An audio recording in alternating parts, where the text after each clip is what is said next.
Hi David, thanks for sending the videos. Sorry it took me a little while to get back to you. I figured video was going to be an easier way to respond. I'm going to give you a few things to think about for each side of the drill. So on the hanging guard drill, I'm noticing that both of you are doing what I call flopping. So the tip's coming up and over and you're flopping over to defend, which means there's a big gap that you're probably going to get hit underneath, right? That's quite slow. So instead of flopping over, you want to think about winding or screwing over. And so what that means is the point is in the middle, and I'm gonna kind of wind to my right. See how my point is mostly staying in front? I'm gonna pull it in tight, and then I can flip and cut. It's gonna be the same thing on the other side. I don't want to flop over, right? That's not gonna work out for me so well. So I really want to focus on kind of rolling or screwing over. And so it's just like when we do that kind of hanging guard return drill with the one-handed sword. If you flop, they're going to hit you underneath. It's the same thing with the two-handed sword. So think about putting the point in the middle and rolling to the side, and then cutting, and then rolling to the side. We want to have no gap. So you could even think that you're going to like roll it up and pull it along your arm, right? Keep it very nice and tight. And I think about keeping my forearm behind the blade, because if I do this, there's a chance I'm going to get whacked in the elbow. So you roll, and if you look, it's mostly in front of me, and I adjust my body more than shoving the sword to the side to make sure that I I catch the cut. So don't flop and have it be on the side of you. See how my chest is kind of forward and my elbow is out? Think about rolling tight and then using your body to adjust the angle. And then you're gonna pull down, the same thing, roll it tight, use the body to adjust the angle. See how even across my left forearm is still more or less behind my blade, it's not peeking out, and then I adjust. So that's part of why stepping out will make it easier to roll tight. So for the hanging guard person, really focus on rolling tight, having a little gap, and then using your body to adjust. And then it's really a pulling motion. So when I'm here, I think about yanking down on the pommel. I'm not really punching with the lead hand. So once I'm here, I pull with the pommel. It gives me a nice big kind of over roll and it hits super hard.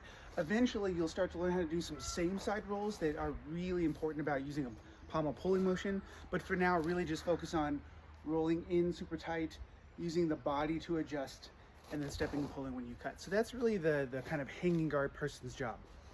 The A-frame person, especially when I was watching your Squire do it, there are a few things to think about. So one of them is we're not punching out and catching. We're, again, turning the body. And so this is less of a block and more like a parry. We don't want to punch out like this and catch all the weight going right across the sword, because that's actually pretty weak. Instead, we want to think about like we're creating a little bit of a ramp effect. So this is more about rotating my forearm and again, turning my body to face the threat rather than punching out. So if you notice, my pommel is with kind of in front of my belly button. It doesn't need to be perfect, but we don't want it outside the hip. This, when the pommel is outside the hip, is pretty weak. And this does not make for a very good return. And what I noticed is, especially with this movement, your Squire was forced to pull back and then fire. And he probably would need to from that position.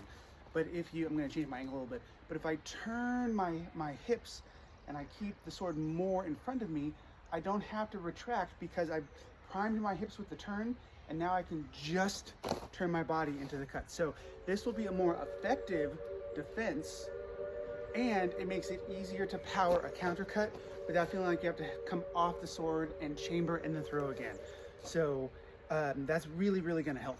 So if you're practicing this as a solo drill, when you parry to one side, turn, when you parry to the other side, turn. It's a lot more kind of like body centric than arm centric. And so if you were to do this kind of, again, think more like one-handed sword, we wouldn't do this to block.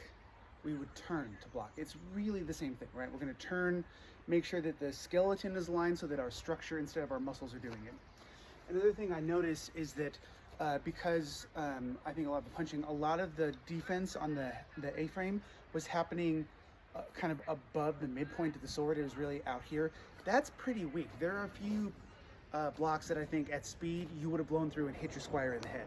So you want to make sure that you're contacting for defense kind of mid-blade and down, and that ramp effect will help that, because then even if you catch it a little bit high, it'll kind of shuffle all the force down into this area, which is what we call the strong of the sword anyway, right? In HEMA, we talk about the strong and the weak, and you don't really want to defend with the weak of the sword.